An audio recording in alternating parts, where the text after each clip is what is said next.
ऐसे सभी कॉलोनाइज़र्स या कॉलोनीज़ जिसमें कि काफ़ी अधिक विलम्ब हो गया है और उसके बाद भी कॉलोनी का काम कंप्लीट नहीं हुआ है, उसमें एक्ट के तहत उन लोगों को नोटिस दिया गया है। अभी 11 ऐसी कॉलोनीज़ को नोटिस दिया गया है जिसमें कि 4 साल से 10 साल का विलम्ब हो चुका है, लेकिन आज दिनांक तक कोई कंप्लीशन नहीं हुआ है।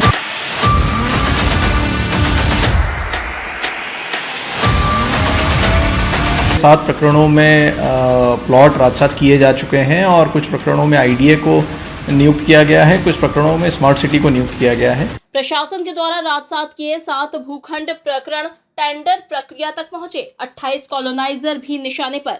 विकास को लेकर वादा खिलाफी पर प्रशासन ने थमाया था 17 कॉलोनाइजर को notice. SS Greens, Shrinath ji Developers Mhow, Gyanshila City, messrs Gyanshila Developers Mhow, Oyster Greens Mount City 2, messrs Blue Heights Developers, Bicholi Hapsi, S City, messrs J&B Builders and Developers, Maa Shipra विहार, अरुण सिंह ठाकुर, पिता छतर Singh Thakur, Peer Karadiya, Sanwer, smart city, Depalpur, golden valley colony, Dudhiya Bicholi Habsi, treasure fantasy, Rangwasa Rau, S3 modern city, S3 infrastructure, Hatod, चिरापौम, messrs रोडवार real private limited, Mhow, Siddhi Olympia, Limboda Gari पर action. बाद में 11 को फिर थमाया है notice. ADM व कॉलोनी सेल प्रभारी गौरव बैनल ने बताया, सभी से जवाब मिलने के बाद फिर होगा वेरिफिकेशन प्रक्रिया में गड़बड़ी मिली तो प्लॉट राजसात करने की प्रक्रिया होगी।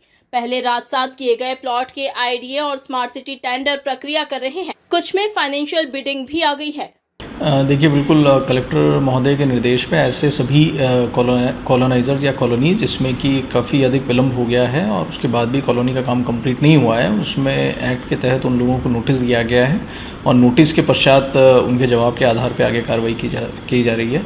तो इसी तारतम्य में पहले 17 कॉलोनाइज़र्स को नोटिस दिया गया था जिनमें कि 10 साल से ज़्यादा का विलम्ब हो चुका है, लेकिन कॉलोनी कंप्लीट नहीं हुई है। तो उन सभी में से कुछ के जवाब प्राप्त हो गए हैं और कुछ के जवाब प्राप्त हो रहे हैं। तो जैसे जवाब मिलते हैं उसके आधार पर आगे कार्रवाई करेंगे और उसी कड़ी में आगे बढ़ कर के अभी 11 ऐसी कॉलोनीज़ को नोटिस दिया गया है जिसमें कि 4 साल से 10 साल का विलम्ब हो चुका है, लेकिन आज दिनांक तक कोई कंप्लीशन नहीं हुआ है और फील्ड वेरिफिकेशन के आधार पर यह तथ्य सामने निकल के आ रहा है कि किसी प्रकार का काम चल भी नहीं रहा है। तो इन सभी केसेस में जैसे ही जवाब प्राप्त होंगे तो जवाब के आधार पे और फील्ड वेरिफिकेशन के आधार पे केसेस में जवाब प्राप्त हो गए हमने उसमें किस तरह के पुराने केसेस में जैसा मैंने बताया कि पहले 17 केसेस में हम लोगों ने नोटिस जारी किए हैं।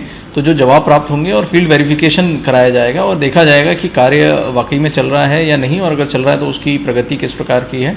यदि ऐसा पाया जाता है कि किसी प्रकार से कार्य जो है वहाँ पे संचालित नहीं है और कोई गुंजाइश भी नहीं है, तो उसमें जो प्लॉट्स हैं नियमानुसार उनको राजसात किया जाएगा और राजसात करने के पश्चात सरकारी एजेंसी के माध्यम से उसको मोनेटाइज करके और डेवलपमेंट का कार्य किया जाएगा। तो जैसे पहले 7 प्रकरणों में प्लॉट राजसात किए जा चुके हैं और कुछ प्रकरणों में आईडीए को नियुक्त किया गया है, कुछ प्रकरणों में स्मार्ट सिटी को नियुक्त किया गया है। तो उन सभी प्रकरणों में दोनों संस्थाएं अपनी अपनी कार्रवाई कर रही हैं और प्लॉट्स के टेंडर लगा चुकी हैं। कुछ केसेस में उनको वित्तीय जो बिड्स हैं वो प्राप्त हो चुकी हैं, उसका वो आकलन करके और आगे प्रोसीड करेंगी, राशि प्राप्त करके डेवलपमेंट का कार्य करेंगी। 1-2 केसेस में किसी कोर्ट से स्थगन प्राप्त है, तो जैसे ही वो स्थगन विकेट होगा उसके आधार पर आगे उनको टिकअप किया जाएगा।